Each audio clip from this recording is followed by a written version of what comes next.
Have you ever seen a frosted glass Navbar that looks something like this on the Argon.pro website? Let me just quickly show you the link just to give them credit, Argon.pro. It looks really nice, isn't it? So in this quick video, I want to kind of explore with you guys how can we create something that looks similar right inside of Framer without writing a single line of code. My name is Nandi, this is Framer University, and let's get started.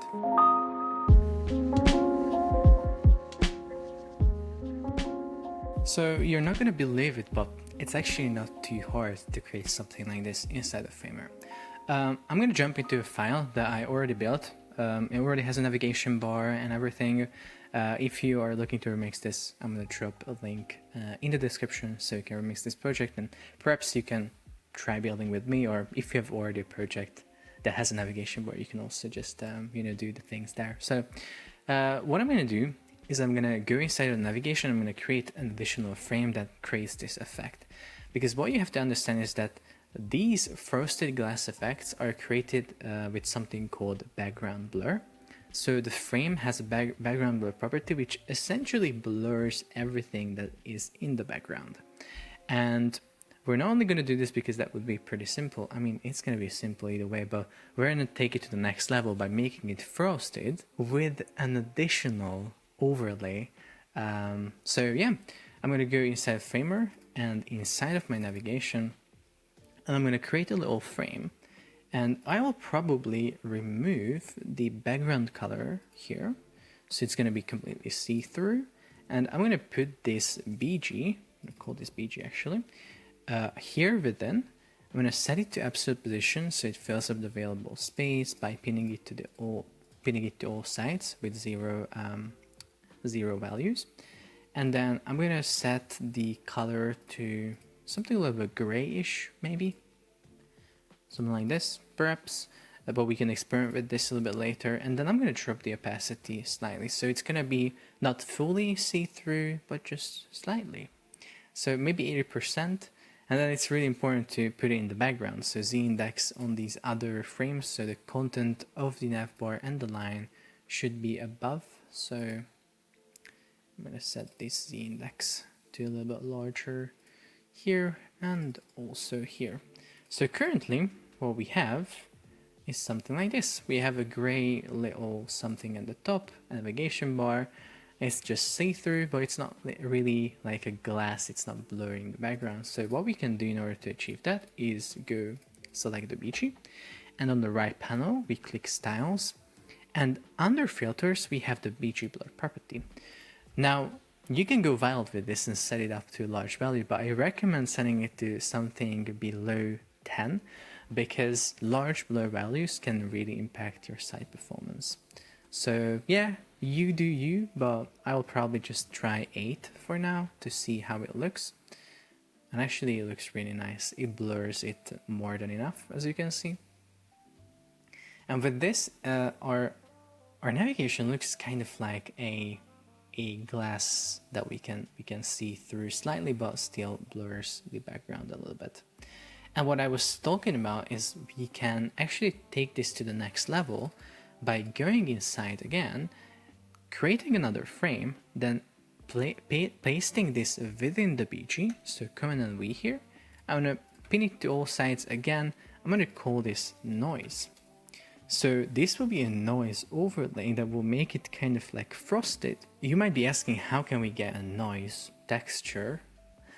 It's really easy.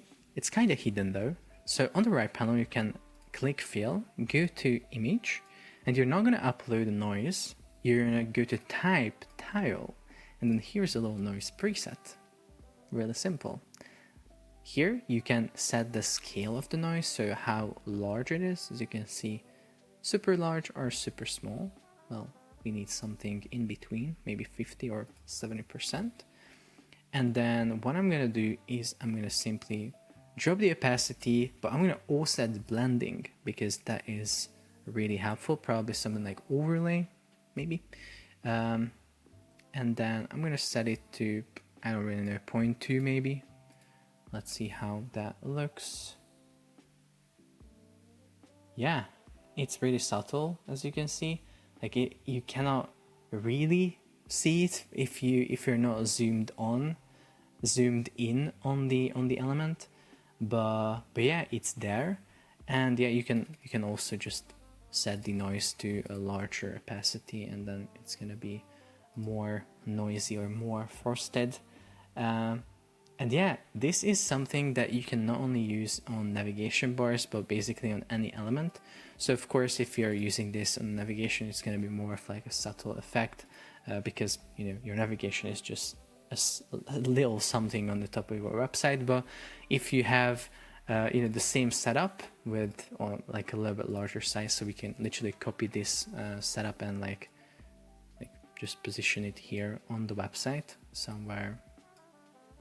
Here maybe with fixed position. It's going to be just a super random experiment here, so nothing serious. I just want to show you with the larger Z index. You can see that this is something that is a little bit more of a visible effect.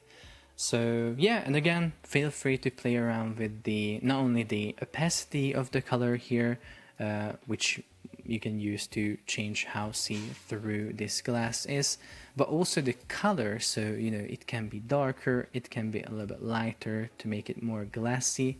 So yeah, again, feel free to play around with this. I would also try maybe setting a gradient to make it more realistic. So maybe this point is dropped up in opacity a little bit. Maybe it can have a little tint as well, a little blue tint. Like you can just experiment and go wild with like different ideas. Maybe drop that noise a little bit, make it not too crazy. Also, what I'm thinking is maybe it can also have like border. So maybe I don't round it too much. I can set shadow here. It's gonna be inside, and what I can do here is set the Y and X to 1, blur to 0, and I can set it to a white color. So as you can see on the top left, it has sort of like a white highlight. And then if we duplicate this on the other side, we can set a black color shadow. It's going to be not a highlight in this case. So -1 and -1 here as well. So yeah, you can really take this to the next level and make it more glassy if you want to. But yeah, basically this is how you create like a frosted glass effect inside the framer. And as you can see, it's pretty simple, it's pretty easy, and it's right here on your website. You can use it on any like card element, or I don't know, your navigation bar, or yeah, literally anything. So yeah, I really do hope that this really short video was helpful and you could learn something. If you have any questions about this or anything related to Framer, make sure to drop those questions down in the comment section. Also check out Framer.university for cool resources and tutorials just like this. If you're learning Framer or building websites for clients or whatever, it's probably going to be a really helpful resource for you. So yeah, that's it for this video.